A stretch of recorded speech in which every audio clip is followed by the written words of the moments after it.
Hello. কই আছো রসের দেওরা? আরে তোমার রসের দেওর আর কই থাকবে, এই একটু গঞ্জ যাচ্ছিলাম। গঞ্জে কি করতে গেছো তুমি?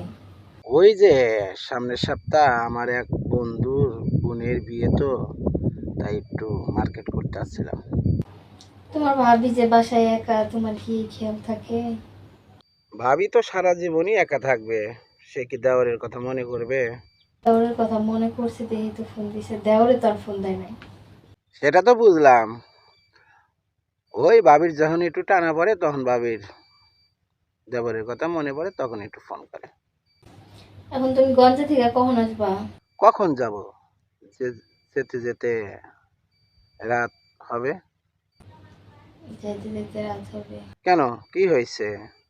আমি একা আছি বাড়িতে, আমার একদম ভালো লাগতেছে না, তুমি আসো চালু করে।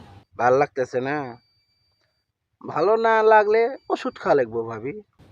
ভালো না লাগলে ওষুধ খাওয়া। তবে ওষুধটা তোমার কাছে নাই, ওষুধটা আমার কাছে আছে।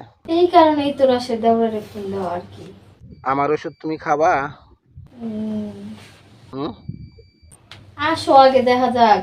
না, তুমি আগে বলো, তুমি যদি আমার ওষুধ খাও তাহলে আমি যাইয়া তোমার ওষুধ দেবো। হ্যাঁ, খাবা? বাবু আসো। সমস্যা হবে না তো আবার? না, কি সমস্যা হবে? সেটাই, বাড়িতে ময় মুরব্বি থাকলে আবার ভেজাল হয়ে যাবে ওষুধ খাওয়ানো নিয়ে। আরে না, আমি কিন্তু আবার ওষুধ খাওয়ানোর পর কিন্তু মুখ কিন্তু বন্ধ করে দিই। তুমি আমার রসের দেওয়া না, তুমি আসলে আর বাড়ির মুরব্বি।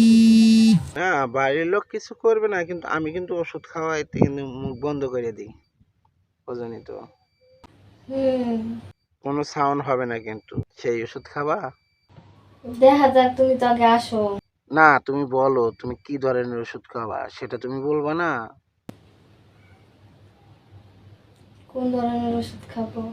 ধরো আমি একটা ওষুধ দিলাম, সেটা তোমার ভালো লাগলো না, সেই জন্য বলছি যে তোমার কোন ধরনের ওষুধ খেতে ভালো লাগবে, সেটা আমি দিলাম। যেই ওষুধ খেলে ভালো লাগবে ওই ওষুধটাই খাও। সেটাই তো। আমি কিন্তু মুখ বন্ধ করে তোমারে খাওয়াই দেবো। আচ্ছা ঠিক আছে। মরিচের যেমন ঝাল, কাঁচামরিচ ছোট মরিচ ওইরকম ঝাল। তুমি আবার মনে করো না যে আমার দেওরা ছোট দেখে আর ঝাল নাই। হুম আমার দাদা যেটা তোমাকে দিতে পারে না, সেটা কিন্তু আমি সেইভাবেই দিতে পারি। বুঝতে পারছি। বুঝতে পারছো, তুমি গোপনে বুঝতে পারছো, কিন্তু প্রকাশ্যে বলতে পারতাছো না। আচ্ছা, তুমি গঞ্জে থেকে আসার সময় আমার জন্য কি নিয়ে আসবা? তুমি কি নিবা বলো? তুমি কি আনবা বলো, তুমি নিজে থেকে বলো। না না না, আমি আমি জানি না, তুমি কি নিবা সেটা বলো। আমি নিজে থেকে বলবো। হ্যাঁ, অবশ্যই তোমাকে বলতে হবে তুমি কি নিবা। আচ্ছা, আমার জন্য রেশমি চুড়ি আনবা আর লাল ফিতা আনবা। তাই? হ্যাঁ। লাল ফিতা রেশমি চুড়ি নিয়ে গেলে তাহলে হলে তো ভাবিকে ওষুধ খাওয়াতে আমার বেশি ভালো লাগবে। হুম। লাল ফিতা আর চুড়ি পরলে তাহলে তো ওষুধ আমি সেই ভালো মতো খাওয়াতে পারবো। হ্যাঁ, তোমার যা মনে হয়। আমার আবার কি মনে হবে, ভাবিকে আজকে ফিরি পাচ্ছি, সুযোগ পাচ্ছি দেয়, সেই জন্য বলতেছি। কারণ এখন যদি এগুলা না বলি তাহলে ভাবির সাথে ফ্রি হব কখন? বুঝতে পারছি।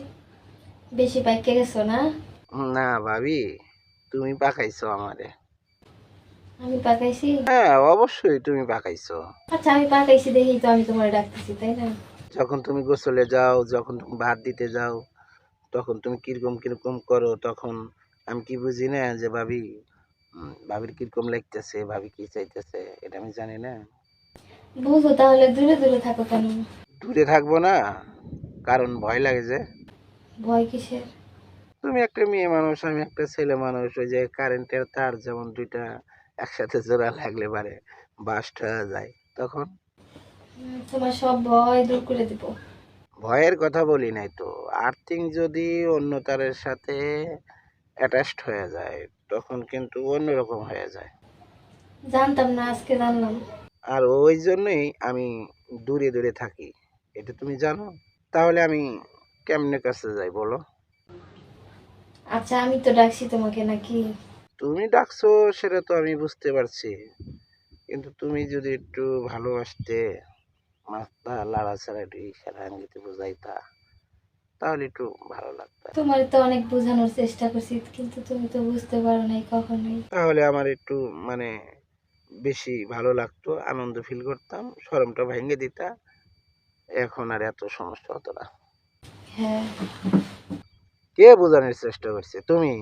না, বুঝতে পারো না, এটা তো তোমার ব্যর্থতা, এটা তো আর আমার ব্যর্থতা না। সেটা তুমি বলে দিবা। তুমি যদি আমার কাছে এসে বসতা, বুঝাইয়া দিতা, তাহলে তো আমি বুঝতাম। এই কারণে তো এখন বলে দিলাম। তুমি এখন আর কি বলবা, এখন শুধু রসের কথাই বলা যাবা, রস দেখাইবা আমারে।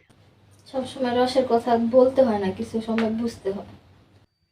আচ্ছা ভাবি, তুমি কি ওই পদ্ধতি খাও? আমার এত কথা জানতে হবে না, তোমাকে আসতে বলছি, তুমি আসো।